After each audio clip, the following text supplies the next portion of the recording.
It involves Abbottay University and ECA and the University of Edinburgh. And we're looking at Generation Y, so-called, or the digital generation, and their consumption habits and practices that are changing. So any comments from you about, I'm not quite sure who this digital generation is, who these digital natives are. It's perhaps your younger siblings or your younger cousins. I've never met anyone who is studying the digital native generation. Anyway, we can progress to that. But as you can see here, I'm going to talk about smartphones, sort of devices, and I need to sort of hang on to this when it comes to talking about these things. Grabbing from my iPhone, and it is a real iPhone. What I'm getting a handle, I think, on the issue of space and architecture and computing is through the notion of the body. So it's a marvelous sort of hinge. Anything related to architecture through the body. So psychology has something to say about the body, philosophy says something about the body, computer science does, if you do interaction says something about the body. Then you're on architecture pretty quickly, because what is architecture about? Accommodation, sociability, and interactions between people, but also that intimately involves bodies, and sitting in present as bodies within this space. So hence my reference to walking. It's not always been thought to be the case. So years ago, when people were looking at the application of computers in architecture, it focused predominantly on computer-aided design. And computer-aided design, of course, is a methodology whereby one represents buildings in a three-dimensional space on a computer. And what that means is you can then produce documents, drawings, working drawings, and so on. So CAD, I'm hopefully familiar with the notion of CAD, computer-aided design, AutoCAD, and other systems operate this way. It's about positioning things in three-dimensional coordinate space. And of course, a whole lot stems from that. And what I'm not going to present, and maybe other people will, is all the excitement that's occurring in relation to extending the CAD philosophy, CAD ideas to the manufacture of components. So as well as being able to represent what you see here as perspective views and elevations and working drawings, there's this excitement about being able to manufacture components and new kinds of components and configure them in new ways, which is something we couldn't do before. So CAD has that interesting trajectory. New forms are emerging.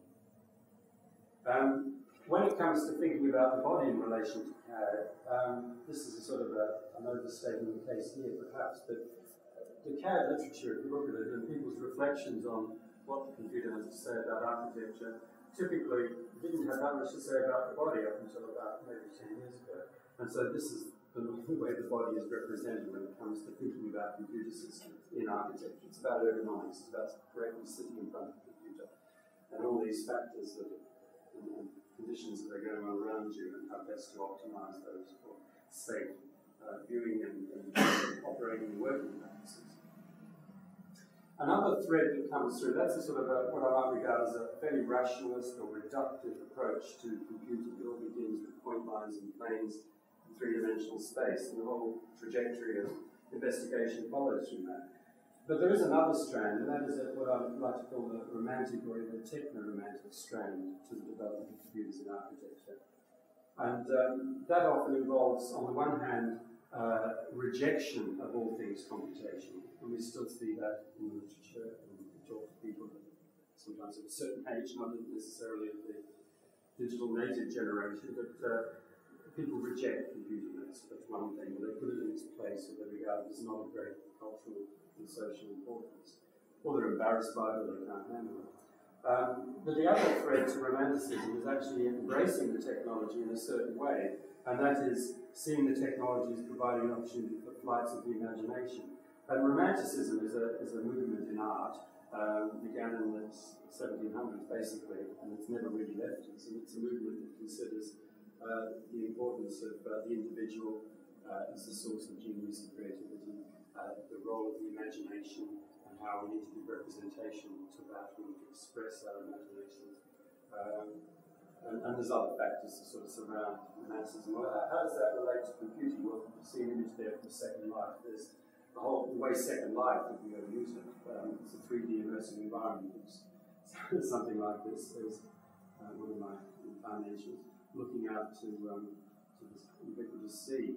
And of course, it's the lone individual, it's the avatar, and I see that as a kind of techno-romantic construction. We have done experiments with Second Life, trying to create an environment where we do various experiments, and I'll refer to that a little bit later. But what's interesting, I suppose, is this myth or this utopian dream that you can occupy this virtual environment, and it's a very ideal environment.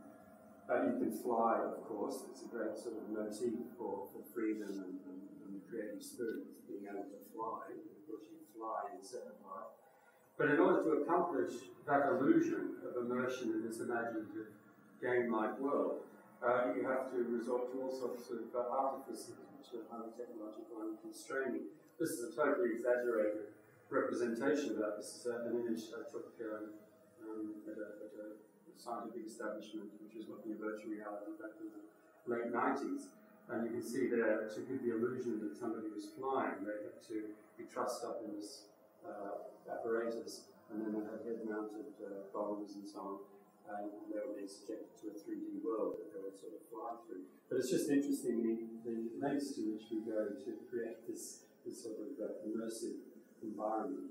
Of course, now we don't worry about that, we just rely on the human imagination to somehow project ourselves into the screen and look at these environments through desktop computing and so on. There's been a lot of interest in trying to mesh or meld this imaginative Second Life kind of virtual world with the real world, so-called, and I guess notions of reality are really brought into focus when you think about the unlikeliness or the unreality of these environments. And this is a little experiment conducted by one of our colleagues in Echius a couple of years ago, looking at trying to put himself into a Second Life environment where not just an avatar, but his own self is in there, and lots of issues, and that sort of experimentation is experimental. What I want to focus on is move away from that kind of rationalist, reductive, CAD-based ethos and the romantic ethos, and look at what I think is kind of the third way, another strand for looking at these technologies, and that is, as you see there, the big word in white, it's equal to everydayness. And I think what's particularly exciting about these technologies is that they do pervade the everyday. Rather than think about reality, or in the world of the imagination, let's think of the world of the everyday. And of course, Second Life can become part of the everyday, occupying some of these supposed virtual environments could be everyday environments.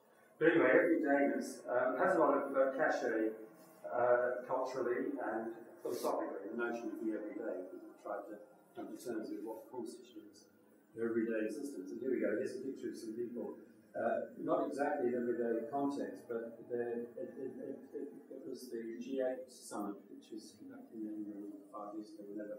And it was a hot political occasion with all the leaders of the world leading countries, the wealthiest nations coming into Edinburgh or Van Eagles or wherever it was. And anyway, there were demonstrations on the streets, and that really exposed the extent to which the irregular commuter was engaged with various technologies. And you can see our circuit in there. So here's a bunch of people just looking out to what's going on. And there they are on the way home from work, and they're being able to bring out their mobile cameras and their phones as they were then, and their laptops even. And just think about it. These devices are everywhere, and we carry them around with us, if that wasn't obvious. Also, people work in all sorts of environments using the laptops, and we have urban screens as well, which of course on the series place, that'd be interesting. I'm very interested in the way people kind of comport themselves or conduct the